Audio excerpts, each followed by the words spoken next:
Hi friends, இப்போ நம்ம வந்து சிக்கன் குழம்பு எப்படி வைக்கிறதுன்னு பார்க்க போகிறோம். அதுக்கு கொஞ்சமாக எண்ணெய் ஊற்றிக்கலாம், சின்ன வெங்காயம் போட்டுக்கலாம், இஞ்சி பூண்டு போட்டுக்கலாம், நல்லா கிளறி விட்டுக்கலாம், நல்லா வதங்கணும். வந்து ஒரு தக்காளி போட்டுக்கலாம்.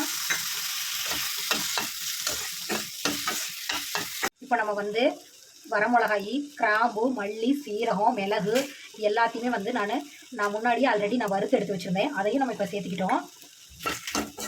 நல்லா கிளறி விட்டுக்கலாம். இப்போ வந்து கருவேப்பிலை வந்து கொஞ்சம் போட்டுக்கலாம். இதையும் போட்டு நல்லா கிளறி விட்டு ஜாரில் போட்டு அரைச்சி எடுத்துக்கலாம். இப்போ வந்து எண்ணெய் ஊற்றிக்கலாங்க. கடாயில் கொஞ்சம் பெரிய வெங்காயம் போட்டுக்கலாம்.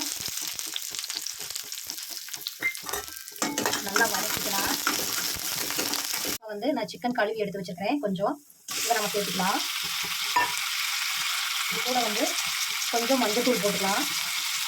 1.5 ஸ்பூன் வந்து சிக்கன் பவுடர் எடுத்து வச்சுக்கிறேன், அதை சேர்த்துக்கலாம். தேவையான அளவு நல்லா கிளறி விட்டுக்கலாம்.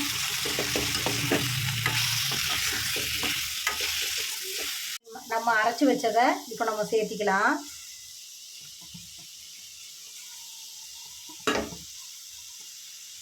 தண்ணி ஊற்றி கலக்கி ஊற்றிக்கலாம். தண்ணி ஊற்றிக்கலாம். நல்லா கிளறி விட்டுக்கலாம். தேவையான அளவு உப்பு போட்டுக்கலாம். உப்பு போட்டு நல்லா வேக வரல மூடி போட்டு மூடி வச்சுக்கலாம். இப்போ சிக்கன் நல்லா வெந்துருச்சு. இந்த ஸ்டேஜில் வந்து நம்ம மல்லி புதினா கொஞ்சம் சேர்த்திக்கலாம்.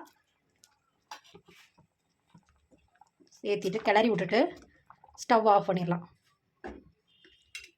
ஓகே ஃப்ரெண்ட், சிக்கன் குழம்பு ரெடி ஆயிடுச்சு. நீங்களும் இது மாதிரி ட்ரை பண்ணி பாருங்கள். நான் என்னென்னலாம் வறுத்து அரைச்சு அதே மாதிரியே நீங்களும் ட்ரை பண்ணி பாருங்கள். ரொம்ப நல்ல டேஸ்ட்டாக இருக்கும்.